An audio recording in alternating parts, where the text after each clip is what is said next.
Love Team. We are John and Tara Thorman, your money coaches. And in this video, we're talking about winning your money game by playing on the edge. Yeah. All right. I want you to picture this, okay? You going out onto the field before the game because you've got to flip the coin.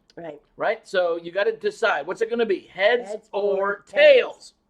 Before we decide, I want you to crush that like button and subscribe to the channel, and be sure to share this content so we can go help more people win their money games. Okay, so what's it going to be, heads or tails?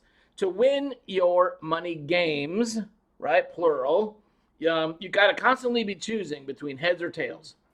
There is a bazillion financial issues that you're going to be facing in your lifetime, and it's always like, well, what do I do? Right. Which way do I go? Right. And who do I listen to? Because there's financial gurus on either side of the issue, right? You've got somebody like Dave Ramsey who says debt is bad and get out of debt as quickly as possible. And then you've got other people on the other side of the coin, like Robert Kiyosaki, who's saying debt is money. And he's got $1.2 billion in debt right now, and he's living large. Well, in one of your YouTube videos, you actually said that you're currently $600 million in debt. No? 1.2 billion. 1.2 billion. Okay. There we go. So which is it? What's the right approach? Is it no debt or lots of debt? I mean, what do you do? How do you decide? So we're going to be talking about it in this video, and we want you to stick around. Yeah.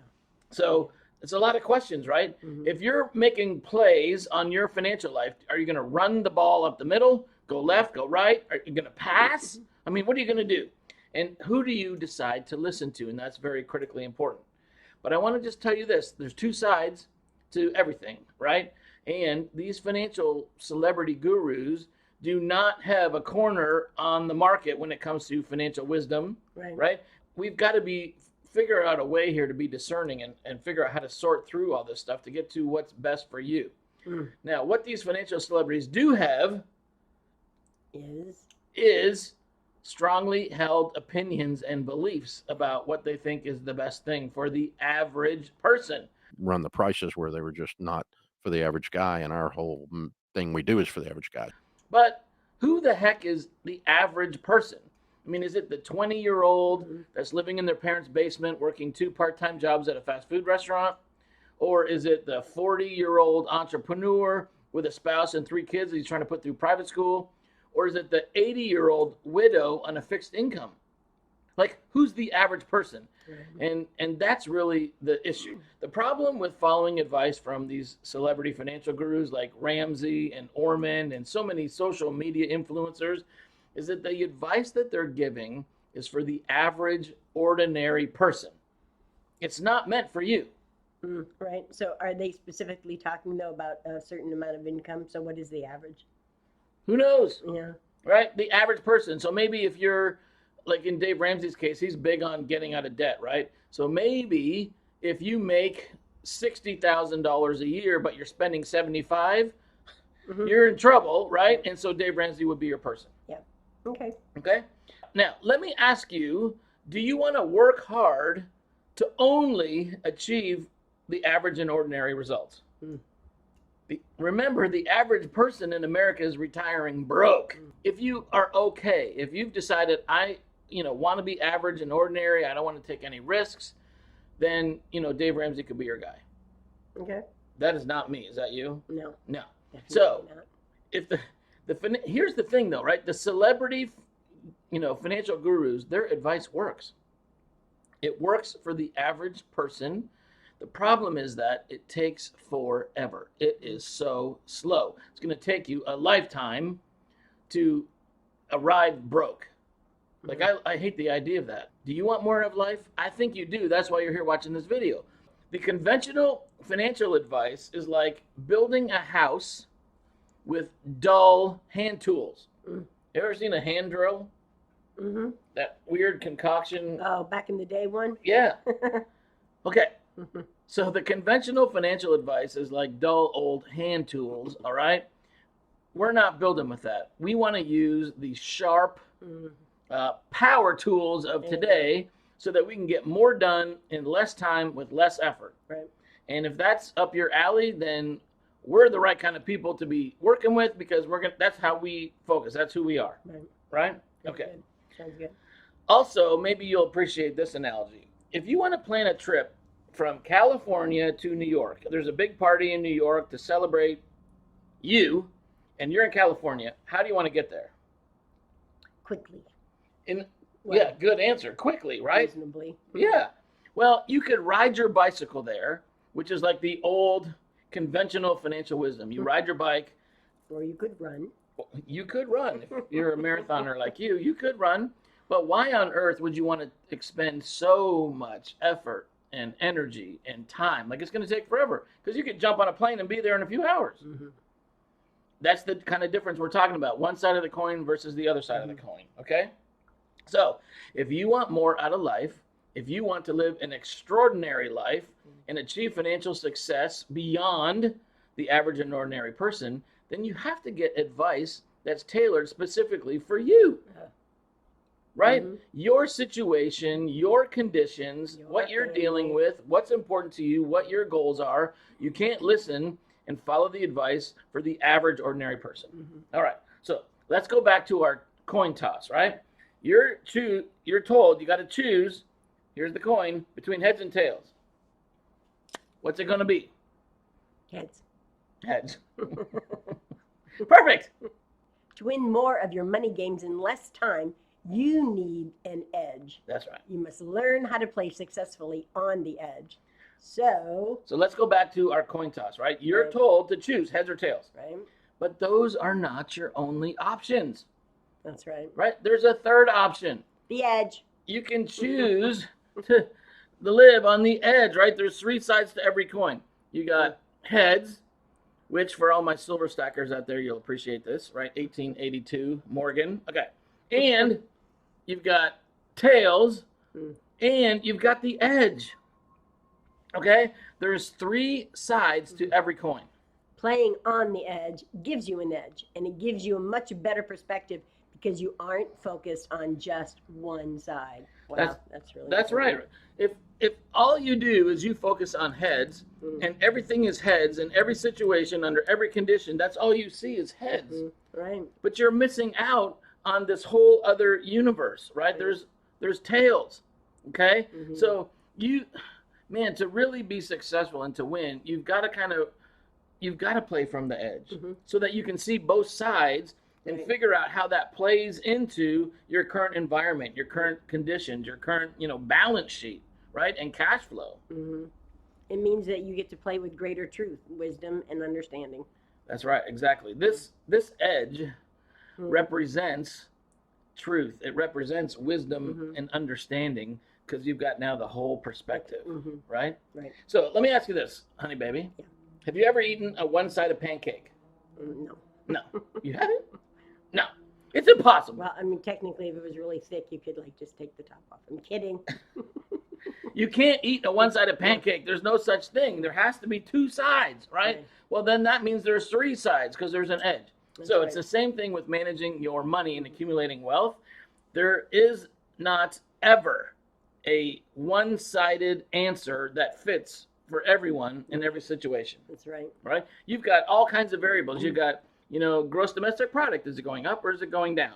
You got inflation rates. You've got employment rates. You've got interest rates. You've got all these things going on. And the decisions you make have got to be made within the context of all that information, that whole environment. What that means is that there's always more than one way to do things. And I'm so bothered by these financial gurus who all the time, their answer is the same. One way, go that way, always. Virtually every time, right? It doesn't matter that interest rates are 3% on your mortgage. Pay that mortgage off as soon as you can. It doesn't matter what, is happening in the answers are the same, and that's just crazy to me. I don't get it. So, financial success is not about the math, right? Right. It's about your behavior. It's not about how much you know. It's about what you do with what you know. Right. So we've got to approach this differently. We got to consider your emotions, your feelings, and how you're going to behave. So financial success is much more about how well you can manage your emotions, right? And behave consistently in a way that's in alignment with your values and your beliefs. Yes. So that you can achieve your goals over a long period of time. Okay. Now, this is super interesting. Okay. The number 3, like we're talking about this 3-sided coin, right? The number 3 is very interesting. They call it like the magical number. Yeah. So there's 3 sides to every coin: heads, tails, and the edge. There's 3 ways the stock market moves, right? It goes up, it goes down, and it goes sideways. Okay. But if you're in all your mutual funds, you only make money one way. You only make money when the market goes up. You don't make any money when it goes sideways, and you certainly don't make any money when it goes down. You're losing money. And then there's 3 elements to time. There's the past, then there's the future, and for a blip, there's the present. So the number 3 is very interesting. We're all about physical fitness, mental fitness, spiritual fitness, financial fitness. So if we look at the number 3 from a spiritual fitness side, this is fascinating for me, okay? It is. So the 3rd letter of the Hebrew alphabet is Gimel, right?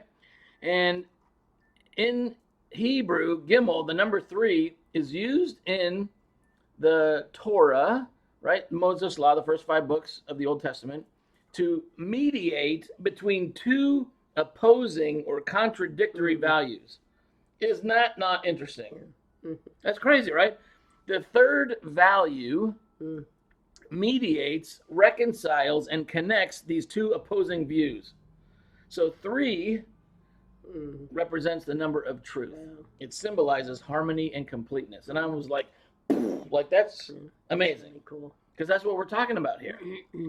The numerical value of Gimel is 3, right? It's the 3rd letter of the alphabet. But this concept of Gimel, the blending of opposing elements into a harmonious whole, is what that signifies. And really, it's between the blending of the spiritual world and the physical world. And you do that through truth, right? Wisdom is applied truth. And that's what we want to do when it comes to your personal finances, right? Is wisdom and understanding. Take the truth and be able to apply it effectively to your situation. So I love that. Wisdom is applied truth. It's knowing what to do and when to do it. Okay? And there's some really cool verses if you want to look them up. Proverbs 4 verse 7. Wisdom is the principal thing. Therefore get wisdom. And in all you're getting, get understanding. Proverbs 16:16. How much better to get wisdom than gold, and to get understanding is to be chosen rather than silver.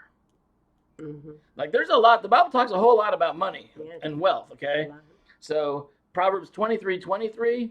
Buy the truth and do not sell it. I love that. Yeah. Buy it and do not sell it. Wow. Also, wisdom and instruction and understanding, and that's what we're talking about. Playing the game on the edge. I want to encourage you. There's opposing thoughts and perspectives on virtually every financial aspect you can think about. Whether it's diversification, I mean, you got people saying diversification is bad, diversification is good. Whether it's debt, it's good, it's bad. I mean, I don't even care. Cash is good, cash is bad. You can go through the list, any financial topic, you can find, quote, experts on either side of that issue. The challenge, and maybe it's the opportunity for you, okay, is to be able to play on that edge and get the whole perspective and say, what's right for me? Yes. That's the point. Right? What is right for me? And if you don't want to pursue average and ordinary, then you can't listen to all these pundits. That's right. You got to take in both sides and figure out, okay, what's best for me? Right? Get the whole view. Make a good, best decision for you and your circumstance and your family. And that's what we're here for. As financial coaches, we can help you get to that best decision for you and your family. Very good. All right. Love it. So everybody, thank you so much. Again, if you haven't yet subscribed, be sure to like this and leave us a comment down below. And we will see you. Heads, tails, edge. 3 sides. That's right. We will see you next week.